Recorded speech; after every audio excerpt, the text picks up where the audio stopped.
A man has confessed to shooting and killing a 4-year-old girl. Today is the final day of an annual reunion conference between North and South Koreans' families who were split up during the war.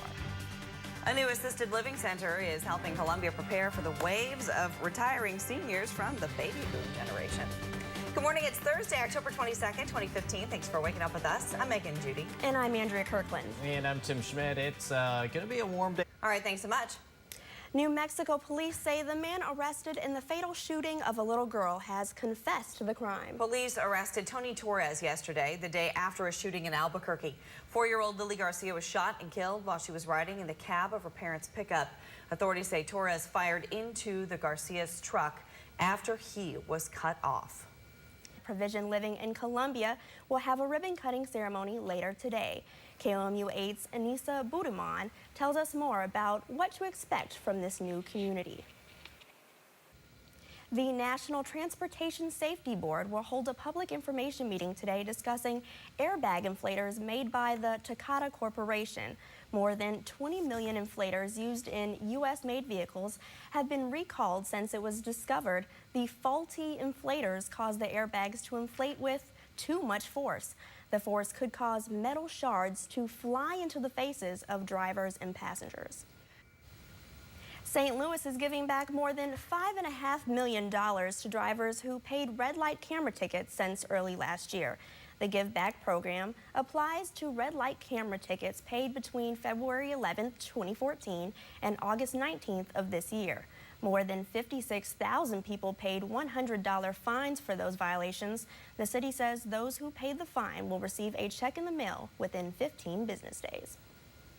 2 firefighters were trying to put out a fire when an angry man approached them with a rifle. We'll tell you what happened to the 2 firefighters and the man who pulled a gun on them. Oh. Good deal. Thank you very much. If you want to say in the future of Columbia Public Schools, then you may want to free up some time in your schedule tonight. KOMU 8's Christian Picos is live in front of the Holiday Inn in Columbia to tell us why CPS wants to hear your voice.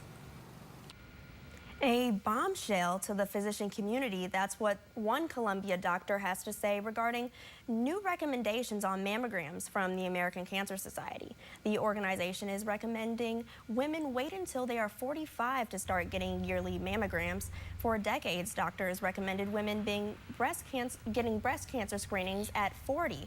However, the organization says a woman should still get a mammogram if she wants one, even if she's not 45 yet.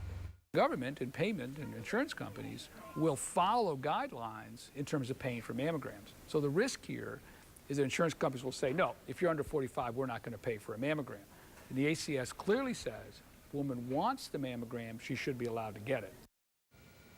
One doctor from Ellis Fishel says she agrees with the new guidelines, but says the decision should ultimately be made between a patient and her physician. If you're one of those parents who makes your kids Halloween costumes, you know it can be so much work. Oh my goodness. But one dad is taking homemade costumes to the next level. We'll show you how one parent turns ordinary items into Halloween magic Next year. How early do you start preparing your kids for Halloween? It is a conversation for months. One creative dad says he asks his 2 sons many months in advance, I think as all parents do. That's because he transforms their wheelchairs into very elaborate costumes. NBC's Kathy Marshall has the story. If Halloween had elves, they'd be brothers-in-law Daniel Saunders. Right now, Magic Wheelchair has more than 100 requests from kids. Each submits a short video of how they want to transform their chair and why. The director of the CIA is the victim of a major invasion of privacy. Right now, the website WikiLeaks is spilling details from his personal email account online. NBC's Pete Williams tells us how some of the leaked information includes advice the CIA chief gave the president on Iran. Through Twitter